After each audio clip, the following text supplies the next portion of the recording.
Hi everybody, Jared O'D here from Dynamis, and today I want to introduce to you Sarah Naish and a conversation that I had with her recently.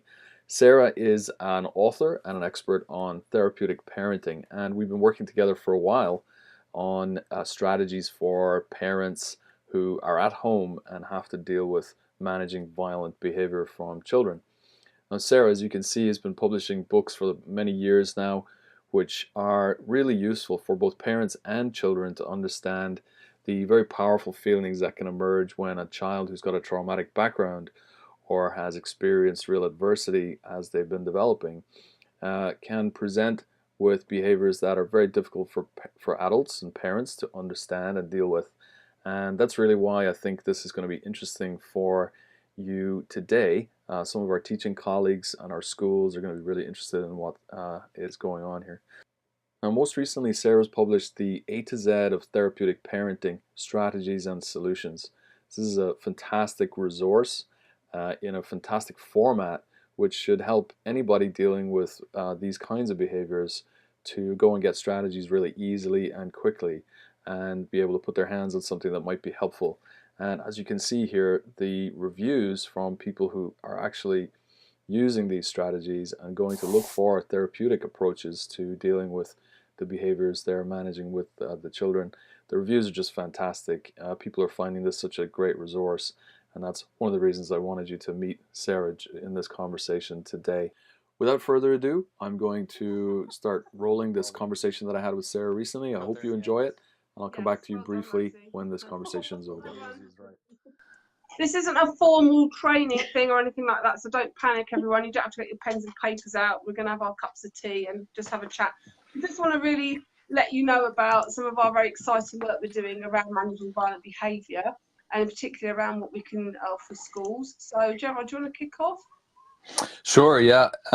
So I guess a little bit of background would be helpful first, wouldn't it, Sarah? Oh, yeah, good plan. We met about, I don't know, is it 2 years ago now? Is it as long as that? And discussed that we know that lots of foster carers in particular around the country are struggling with this whole sort of last taboo of parent or child to parent violence in the home. And you and I discussed what some of the solutions to that might be, and the result of that was our kind of jointly delivered course on managing violent behavior. And we've done many of those now at this point around the country, and we're getting really good feedback and results from them. So I wanted to, in January, now that the dust has settled a little bit on a really busy year last year, to just sort of get together and have a chat about what we've found out, what we've learned, and then because a lot of our work is in schools helping the teachers to deal with behaviors, to ask you a little bit about your work in schools as well, and how you help both the teachers and the parents to support children who are having a hard time at school. So that's a lot really, but that's what I'd like to touch on today with you. Cool.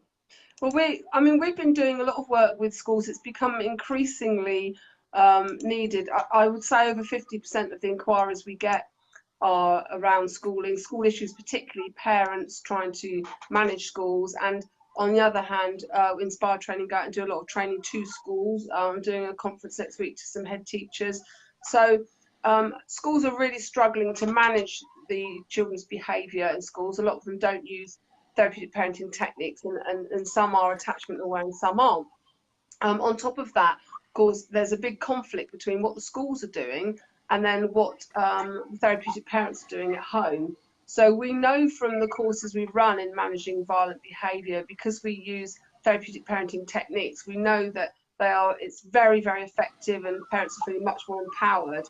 But of course, if they're then going off to school and having a completely different set of boundaries, completely different set of management, really, then it can't work. Absolutely, and I think that's one of the first things I really learned from our interactions, was that often you have these situations arising where it's the management, the old school's management styles or the methods that teachers would be used and even trained to use would actually be counterproductive for a child who's got, significant trauma or attachment problems. So what's a good example of one of those, would you say? Well, for example, we know that children with a background of developmental trauma have invariably high cortisol levels, which is often misinterpreted as ADHD. So, for example, a child might be in a classroom working or trying to work, trying to concentrate, and something might happen. It could be something really small, like a loud bang, or somebody walking past the classroom. The child, because they've got high cortisol levels already, has an immediate spike, and the child goes into fight, flight, freeze, defensive rage. So what that child might do is they might feel compelled to rush out the door. So this is something that we hear a lot, and they're going to push anything out the way in order to get out the door. So that's often misinterpreted by the school as the child being aggressive or violent because they're pushing people out the way to get through the door. And often the child has no memory of that. So a lot Mm, of that is covered, isn't it, in our de-escalation stuff that we do. absolutely, yeah, and it's really interesting that you say that because when we go to schools and teach positive handling tactics for the teachers, this one often comes up. Every school in England has what they call the runners, which is children who try to leave the classroom or the school building. And my advice to them often is, to get better fences. So, a child really wants to leave a classroom. The way I would interpret that is that they're in panic and they're in full flight. So there's something in that classroom that's really set them off, has really triggered them and escalated things. So the last thing you want to do is contain that child in that space if opening a door to the classroom at least is safe enough. Yeah. And really the main concern is that the child can't get out of the school premise or can't get off school premises, Mm. and thereby in a tizzy run in front of a car or something like that. um so it's kind of interesting that you say that, but because we would normally advise teachers to let that child to escape the classroom if they really needed to. Yeah, absolutely. And that's what we say in our when we do some training, we have like flight strategies, because a lot of the violence comes about when the child can't exit, as you know, Gerard. And Yep.